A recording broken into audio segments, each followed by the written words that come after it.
بسم اللہ الرحمن الرحیم وبہ نستعین انہ خیر ناصر ومعین وصلی اللہ علی محمد وآلہ الطاہرین۔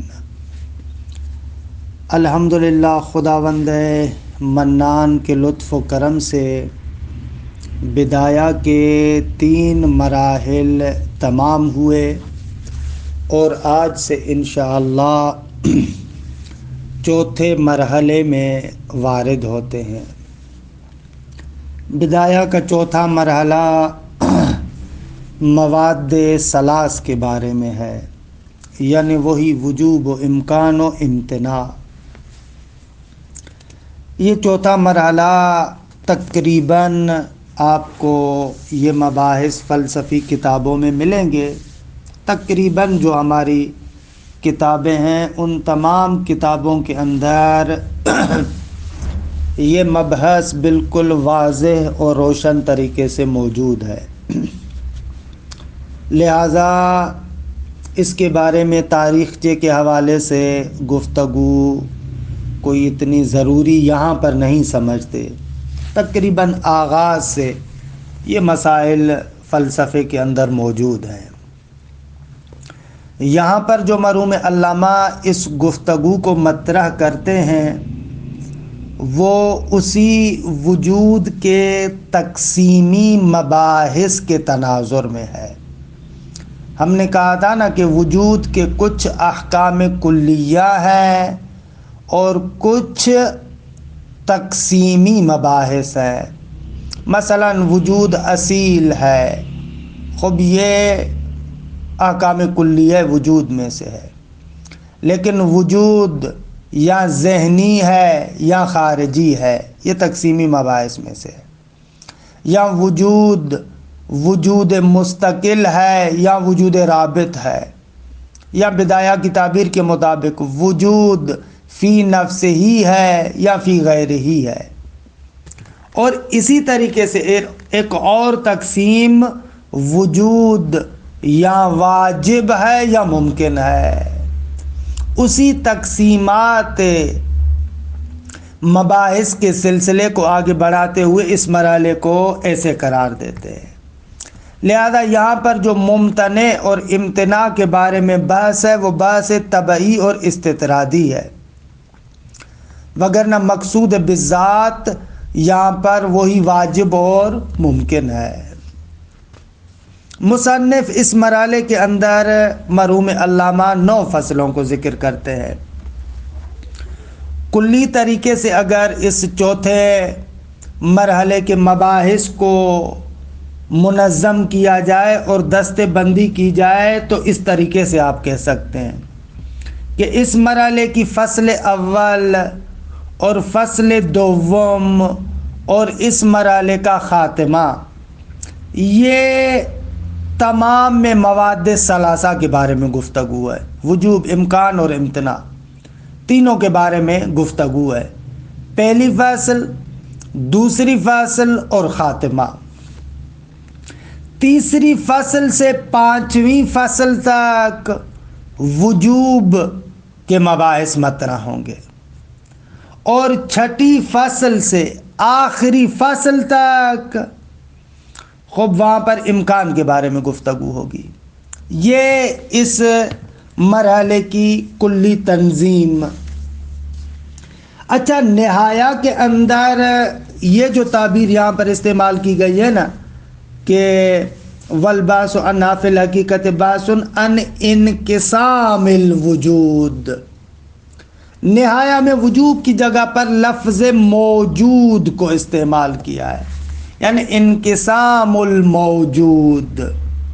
کہ میں یہاں پر ان دقتوں کی طرف نہیں جاتا، اگر اس نقطے کو سمجھنا چاہتے ہیں تو استاد امینی نجات کے تعلیقے کی طرف مراجعہ کریں کہ موجود بہتر ہے یا وجود بہتر ہے، کہ وہاں پر ایک اچھے نکات کی طرف استاد امینی نجات نے تذکر دیا ہے کہ موجود کی تعبیر شاید بہتر ہے، کیونکہ یہاں پر جو بحث ہے ہماری وجوب اور امکان کے بارے میں وہ وہی رائج وجوب اور امکان کہ امکان ماہوی وغیرہ ہے وہ مباحث ہیں، نہ کہ وجوب اور امکان سے مراد وجوب وجودی اور امکان وجودی ہو، نہ رائج جو مباحث ہیں وہی ہے کہ ان کے اعتبار سے پھر موجود کی تعبیر بہتر ہے۔ اچھا آ جائیں فصل اول کی طرف۔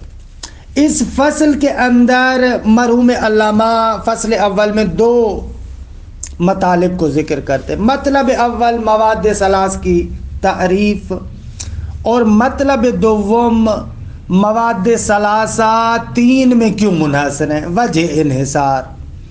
پس اس فصل اول میں دو نکات ہیں، ایک مواد ثلاثہ کی تعریف، دو وجہ انحصار مواد تین کیوں ہے۔ لیکن ترتیب عبارت ایسے ہے کہ پہلے وجہ انحصار کو ذکر کرتے ہیں، بعد میں ان کی تعریفات کو ذکر کرتے ہیں۔ یہ ایک مطلب اس پوری فصل کے بارے میں۔ اچھا مرحوم علامہ جو ان مواد ثلاثہ کا مقسم قرار دیتے ہیں کہ بھائی وجوب، امکان، امتناع، خب یہ جو تین قسمیں آپ بنا رہے ہیں ان کا مقسم کیا ہے؟ علامہ نے مقسم قرار دیا ہے مفہوم کو، کل مفہوم اذا قیس الی الوجود، ایسے البتہ ظاہر سی بات ہے کہ مفہوم بما ہوا مفہوم مراد نہیں ہے، مفہوم اپنے محکی کے اعتبار سے، نفس الامر کے اعتبار سے، جس سے حکایت کرتا ہے اس کے اعتبار سے، مفہوم جس شے سے حکایت کرتا ہے اگر اس کی نسبت سے وجود کو دیکھا جائے تو یہ تین صورتیں بنتی ہیں۔ ایسے مقسم علامہ نے وجود کو قرار دیا ہے کہ خوب یہاں پر خود بحث ہے، اسفار کے اندر بھی یا اور کتابوں کے اندر بھی، خصوصیت سے اسفار کے اندر کہ اس بات کو ذکر کیا ہے کہ واقعاً اس وجوب، امکان اور امتناع اس کا مقسم مفہوم ہے یا ماہیت ہے یا موجود ہے، کس کو مقسم ہونا چاہیے؟ بہرحال یہ بحث آئندہ کتابوں میں آپ اچھے طریقے سے دیکھیں گے۔ مرحوم علامہ یہاں پر جو مقسم مفہوم کو قرار دیتے ہیں اور انحصار کے دو بیانات ذکر کرتے ہیں، یہاں پر وجہ انحصار کو بیان کرتے ہوئے علامہ دو بیانات کو ذکر کرتے ہیں، لہذا عبارت کے اندر ہم ایک آدھ نقطے کی طرف اشارہ کریں گے کہ شاید اگر عبارت اس طریقے سے نہ ہوتی تو اچھا ہے۔ دو بیانات ہیں۔ پہلا بیان جو علامہ ذکر کرتے ہیں اس وجہ انحصار کو بیان کرنے کے لیے کہ مواد تین کیوں ہیں، وہاں پر چار عنوان استعمال کرتے ہیں، ایک مفہوم، ایک وجود، ایک وجوب، ایک امتناع۔ یہ چار عنوان ہیں، ان چار عنوانوں کو آپس میں جوڑتے ہوئے مواد ثلاثہ کا انحصار ثابت کرتے ہیں۔ کون سے عنوان؟ ایک مرتبہ پھر کہتا ہوں، مفہوم ایک، وجود دو، وجوب تین، امتناع چار۔ یہ چار عنوان استعمال کر کے وجہ اثر کو بیان کرتے ہیں۔ کیسے؟ اس طریقے سے۔ وجہ اثر کا پہلا بیان سنیں۔ اگر ایک مفہوم خاص کی نسبت وجود کو دیکھا جائے، ایک مفہوم خاص کی طرف ایک مفہوم کی نسبت سے جب آپ وجود کو دیکھتے ہیں تو اس مفہوم کے لیے یا وہ وجود وجوب رکھتا ہے یا وہ وجود امتناع رکھتا ہے یا وہ وجود نہ وجوب رکھتا ہے نہ امتناع رکھتا ہے، یا اس مفہوم کی نسبت سے وجود وجوب اور امتناع دونوں رکھتا ہے۔ عقلاً یہ چار صورتیں ہیں۔ آہستہ آہستہ بیان کرتا ہوں، اگر لکھنا چاہیں تو لکھ لیں۔ آغا جب بھی ایک مفہوم کی نسبت سے ہم وجود کو دیکھتے ہیں، چار صورتوں سے خالی نہیں، یا وہ وجود اس مفہوم کے لیے وجوب رکھتا ہے کہ اس کو واجب الوجود کہتے ہیں، یا وہ وجود اس مفہوم کے لیے امتناع رکھتا ہے کہ اس کو ممتنع کہتے ہیں، یا وجود اس مفہوم کے لیے نہ وجوب رکھتا ہے نہ امتناع رکھتا ہے کہ اس کو ممکن الوجود کہتے ہیں۔ اور چوتھی صورت یہ ہے کہ آگا وہ وجود اس مفہوم کے لیے وجوب اور امتناع دونوں ساتھ میں رکھتا ہو، کہ معلوم ہے کہ یہ بالکل واضح الفساد صورت ہے، کیونکہ اجتماع نقیضین ہے، ایک ہی شے کے لیے وجود وجوب اور امتناع دونوں ساتھ میں رکھتا ہو، خوب دیکھے واضح الفساد ہے، اجتماع نقیضین ہے۔ یہ پہلا بیان کہ پس پہلے بیان میں ابتدائی طور پر 4 صورتیں بنتی ہیں، اور 4 صورتوں میں سے جو چوتھی صورت ہے وہ واضح الفساد ہے۔ اچھا، ایک اور بیان یہاں پر علامہ ذکر کرتے ہیں، دوسرا بیان۔ دوسرے بیان میں بھی 4 عنوان علامہ استعمال کرتے ہیں، ایک مفہوم، ایک وجود، ایک عدم اور ایک ضرورت۔ اس دوسرے بیان میں 2 عنوان تبدیل ہوئے، ایک عدم اور ایک ضرورت، جبکہ اوپر تھا وجوب اور امتناع۔ اچھا، ان 4 عناوین کو مد نظر رکھتے ہوئے وجہ اثر آپ ایسے بیان کر سکتے ہیں۔ آگا آپ آئیں اور ایک مفہوم کو مد نظر رکھیں، اس مفہوم کی نسبت سے آپ وجود یا عدم کو دیکھیں۔ اس مفہوم کی نسبت سے جب بھی ہم وجود یا عدم کو دیکھتے ہیں تو ہمارے لیے چند صورتیں، یا اس مفہوم کے لیے وجود ضروری ہے یا عدم ضروری ہے، یا وجود اور عدم دونوں ضروری نہیں، یا وجود اور عدم دونوں ضروری ہیں۔ 4 صورتیں بن گئی کہ اس مفہوم کے لیے یا وجود ضروری ہے کہ واجب بن جائے گا، یا عدم ضروری ہے کہ ممتنع بن جائے گا، یا وجود اور عدم دونوں ضروری نہیں کہ ممکن بن جائے گا۔ چوتھی صورت وجود اور عدم دونوں ضروری ہوں کہ خوب دی گئی یہ اجتماع نقیضین اور واضح الفساد ہے۔ اس طریقے سے ان 2 بیانات کے ذریعے سے وجہ حصر کو آپ سمجھ سکتے ہیں۔ اچھا، عبارت کے اس ٹکڑے کو پڑھتا ہوں، پھر اگلا مطلب پڑھتے ہیں۔ الفصل الاول، یا بلکہ مرحلے سے اگر عبارت پڑھوں، المرحلۃ الرابعہ فی المواد الثلاث، فرماتے ہیں چوتھا مرحلہ مواد ثلاث کے بیان میں۔ مواد ثلاث یعنی وہی وجوب، امکان اور امتناع۔ والباس عنہا فی الحقیقت باس عن انقسام الوجود الی الواجب والممکن۔ فرماتے ہیں کہ ان مواد کے بارے میں بحث در حقیقت یہ بحث ہے کہ وجود تقسیم ہوتا ہے وجود واجب اور ممکن کی طرف، یعنی وجود کے مباحث تقسیمی میں سے ہے۔ آغا امتناع کے بارے میں کیا؟ والباس عن الممتنع طبعی، ممتنع کے بارے میں گفتگو ہماری استدرادی اور طبعی ہے۔ وفیہا 9 فصول، اس میں 9 فصلیں ہیں۔ الفصل الاول فی تعریف المواد الثلاث و انحصارها فیہا، فرماتے مواد ثلاث کی تعریف کے بیان میں اور یہ بیان کرنا کہ مواد منحصر فیہا ان تینوں میں، کہ پہلے دوسرے کو بیان کرتے ہیں، وجہ انحصار کو۔ کل مفہوم، ہر مفہوم، کہ عرض کیا کہ یہاں پر مفہوم بما ہوا مفہوم مراد نہیں ہے، بلکہ مفہوم اس اعتبار سے کہ اپنے محکی سے حکایت کرتا ہے، نفس الامر سے حکایت کرتا ہے، اس محکی سے جو یہ حکایت کرتا ہے اس اعتبار سے اگر آپ مفہوم کو دیکھیں، اذا قیس الی الوجود، جب اس کی وجود کی طرف نسبت دی جائے تو ان حالتوں سے خالی نہیں۔ فَإِمَّا أَن يَجِبَ لَهُ، یا تو وہ وجود اس مفہوم کے لیے واجب ہے کہ فَهُوَ الْوَاجِب، یہ واجب بن جائے گا، او یمتنع، یا وہ وجود اس مفہوم کے لیے ممتنع ہے کہ فَهُوَ الْمُمْتَنِع، وَهُوَ الْمُمْتَنِع، تو وہ ممتنع ہے۔ او لا یجب لہ ولا یمتنع، یجبہ پر عطف، یا تو نہ واجب ہے نہ امتناع رکھتا ہے، نہ وجوب رکھتا ہے نہ امتناع رکھتا ہے، وَهُوَ الْمُمْكِنُ۔ یہ پہلی وجہ انحصار ہے۔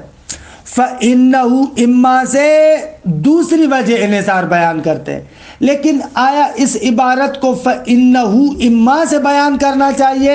یہ تھوڑا سا عجیب ہے، یعنی اس اعتبار سے میں کہہ رہا تھا عبارت تھوڑی سی عجیب ہے۔ فَإِنَّهُ اما سے دوسرا بیان ذکر کر رہے ہیں وجہ انحصار کے لیے۔ فَإِنَّهُ آغا 3 میں کیوں منحصر ہے؟ اس لیے کہ اما ان یکون الوجود لہو ضروریان کہ وہو الاول، کہ لہو کو بھی اگر عبارت میں ضروریان کے بعد لے کر آتے تو عبارت روشن تر ہوتی۔ نہایا میں ایسے ہی ہے، یعنی یہ کہنا چاہتے اما ان یکون الوجود ضروریان لہو، یا تو وجود اس مفہوم کے لیے ضروری ہے کہ وہو الاول، وہ وہی واجب ہے، او یا العدم، یا یہ کہ او ان یکون العدم، او ان یکون العدم لہو ضروریان، یا عدم اس کے لیے ضروری ہے کہ وہ ثانی وہ ممتنع بن جائے گا۔ وَإِمَّا أَن لَا يَكُونَ شَيْءٌ مِّنْهُمَا لَهُ ضَرُورِيًّا، یا دونوں میں سے کوئی نہ وجود نہ عدم کوئی بھی ضروری نہیں ہے، تو خوب یہ دیکھیں تیسری قسم بن جائے گی کہ امتناع ہے۔ اگر چوتھی صورت بھی تو ممکن ہے، وَأَمَّا احتمال کون الوجود والعدم کلیہما ضروریین، فرماتے ہیں کہ یہ احتمال دینا کہ وجود اور عدم دونوں ضروری ہو، فَمُرْتَفِعٌ بِأَدْنَا التفاتین، اگر اجتماع نقیضین لازم آئے گا، وجود اور عدم دونوں ضروری ہو اجتماع نقیضین لازم آئے گا۔ ان کلتا آپ پلٹ کر کہیں کہ آغا جیسے آپ کہتے ہیں وجود اور عدم دونوں ضروری ہوں تو اجتماع نقیضین لازم آتا ہے، تو کیا اس صورت میں جب وجود اور عدم دونوں ضروری نہیں ہے تو وہاں پر کیا ارتفاع نقیضین لازم نہیں آئے گا؟ خوب اس کی بات انشاءاللہ مرحلے پنجم میں کریں گے، ماہیت کے بعد میں کریں گے کہ نہ وہاں پر ارتفاع نقیضین لازم نہیں آتا۔ یہ مطلب ہے اول وجہ انحصار۔ اچھا تعریف کیا ہے؟ مرحوم علامہ کہتے ہیں کہ بابا تعریف ان مواد ثلاثہ کی بالکل روشن ہے، بین ہے، واضح ہے۔